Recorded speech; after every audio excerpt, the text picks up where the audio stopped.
The new Pro-Lite Workbench from Durston Tools boasts all the same features as their professional workbench, but being laminated plywood, it brings the cost down considerably. I think less than half price. So let's get this box open. Let's put the workbench together and I shall show you the features. Inside we have the instructions. As you can see, there are quite a few parts to put together, and Durston states that this bench can be put together in around about an hour. Okay, so that is everything unpacked. You can see that everything comes with letters A, C. On these here we've got O's, those aren't lettered, N's, L's, all letters of the alphabet, and they relate now to the assembly instructions. We've got 4 sets of sliding drawer mechanisms, a bag of wooden dowels and also door handles, a bag of an awful lot of bits and pieces, and another bag full of screws and nuts and washers. I recommend laying all these items out and you know them exactly what you've got, the quantities, and you know exactly what piece is what. So then when you start then with the assembly instructions, you can go through it and work out exactly what is what. We start off with the drawers first. The 3 drawers, that's to the right hand side, they have the little knobs on. The other drawer then is the pull-out tray, and then we start putting together the main body of the workbench. So let's get started. So there are a couple of pieces that do not have, well they do, that do not have actual labels on. So your best bet is to lay them out to make sure that all the right pieces belong with the drawers, especially the drawers. We've got lots of these. These are the fittings for the drawer, and I'm sure they're the same fittings that we're going to have for a lot of the other parts as well. And there's a little white end here that is slightly ribbed, and this blue plastic coated screws into that. And with the sides, there are some small holes here. Don't confuse them with the larger holes that go on the back. Okay, so these little white fittings will fit nicely into the smaller of the holes, just like that there.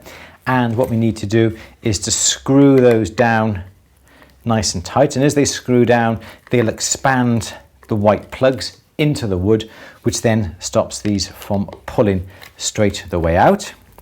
Okay, so they screw in nice and tight. Just have a double check. Lovely, like that. And make sure that you screw these in really well, as far in as you can manage it, because these have to go nice and deep. If they're not in deep enough, when you come to fasten the backs and the fronts on, they will wobble. So you've got to make sure that these do go down nice and deep into the white areas there. Then I've got one in there already. You can put these together. So these little black little plugs will go in just like that there, and we can turn these clockwise, lock them into place, and that will hold. There we go, that one corner nice and sturdy in place, just like that there. And now we can carry on constructing the rest of the drawers.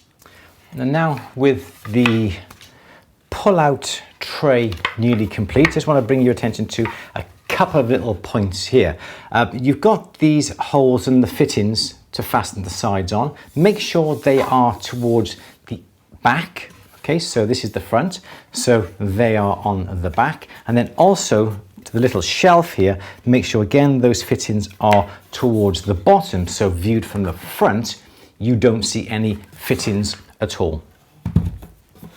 The drawer that goes with this has got 3 holes. So it's got 1, 2, 3 holes, and it's got 2 blind holes on either side. Don't forget, again, the runners should go on, and the little rolls here should always be towards the back, and they are actually lettered. This is DR, so this is drawer right, and that would be drawer left, D for drawer. Very good. So these will go on in this angle there, and this one will go on just like that. Now you've also got 2 blind holes in the bottom here. Again, that is to tell you which holes to use for the runners that we've got here. So in addition to the 1, 2, 3 that's just holding the base to the sides, you've also then got these longer screws that came with your kit, and these now will be able to screw through to hold these through the bottom into the sides. I'm putting together the top, put it upside down here, and one of the rails has this little cutout, as you can see. That is going to be for the bench peg, so that has to be located where your semicircle is here.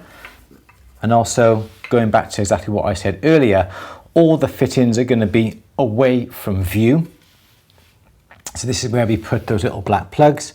That will go into place there, that will go into place there, and that will go down as well, just like that there. And now this is then, you can see where the bench peg goes. And we put in those plugs and we tighten them up.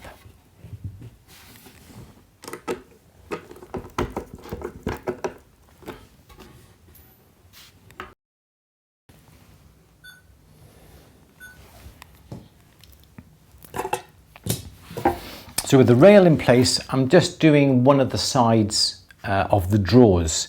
Now, pay attention to this, because you could easily get this wrong now, because it's not obvious from where these rails, these drawer rails go. You need to get the ones that says CL, that's going to be the carcass, on the left. Okay, so these now will go onto this side piece with this little cutout. On the one side, again, we've got these 3 blind holes and 3 blind holes here. And now these have to go onto the sides. Now, there's lots of holes on the runners, we need to decide on where they need to go, because they can go together in a few different places. So what you want to do is, we've got the roller here. You want to come down to the second hole. The second hole lines up with the blind hole there. And then this blind hole here lines up with the second hole in from the bottom. So that one needs to be screwed onto there. That one needs to be screwed onto there. And likewise, that one needs to be screwed onto there. So it's the second hole in from the roller, second hole in from the back. And we fasten them into the place with the small 16mm screws.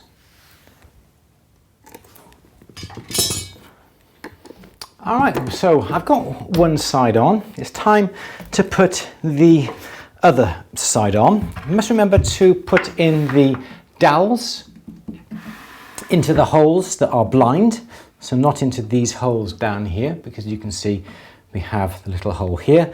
So put the dowels into the blind side and offer up the side. Now, I've also got the back strut as well, because that has to go on at the same time. So these should then just tap into position.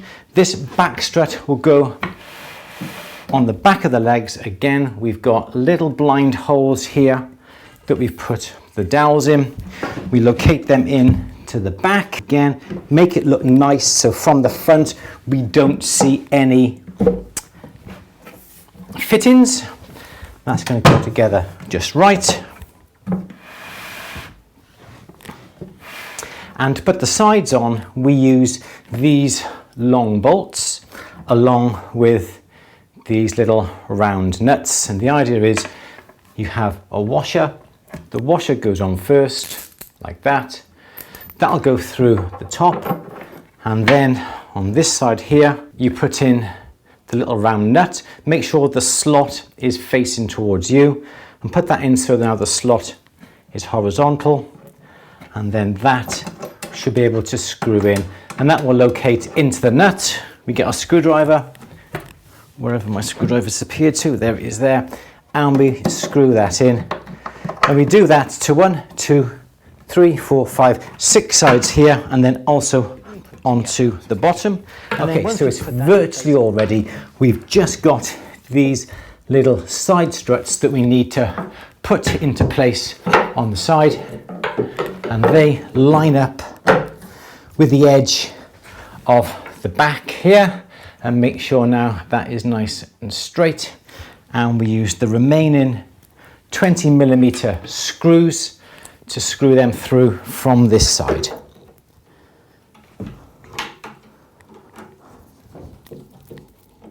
So with the workbench pretty much complete, all we need to do now is to put the drawers in place. Don't forget you've got 1 deep drawer, 2 shallow drawers. So the deep drawer goes upon the top, like that there, and then we've got the 2 shallower drawers go on there. Beautiful, just like that there. Then we've also got your little pull-out shelf as well. That will go on nice and easily, just like that there. And don't forget your little pull-out tray as well. Don't forget we've got the fittings on the back. That goes towards the back, and on the front, a nice plain front like that. And don't forget, we also need our bench peg as well, and that can go into the front like that. The one thing that I think I would add is just to drill a little pilot hole through this member here, this cross brace, to be able to screw that bench peg nice and secure. It's pretty much secure now, but I really want my bench peg nice and secure. I know people do like to turn their bench pegs over if they're doing some sawing and so forth, but I think just drilling a small hole and putting a screw through just to hold that bench peg in place would be absolutely ideal. And also, this pull-out tray here has a lovely green base to it. If you're going to be using that pull-out tray to catch your Lemel, your filings from your sawing and your filing on your bench peg, I think I would get a small little baking tray that we can fit into the bottom of here to catch all that Lemel. You don't want to go losing any of those filings, any of your Lemel, because you can save it up, send it off to your precious metal reclamation specialist. But a nice little tray to go in here would be ideal to catch all those, and that way it won't spoil the gorgeous green base. So all in all, I think it is an absolutely brilliant workbench for the price. It is heavy, it is sturdy, it is solid.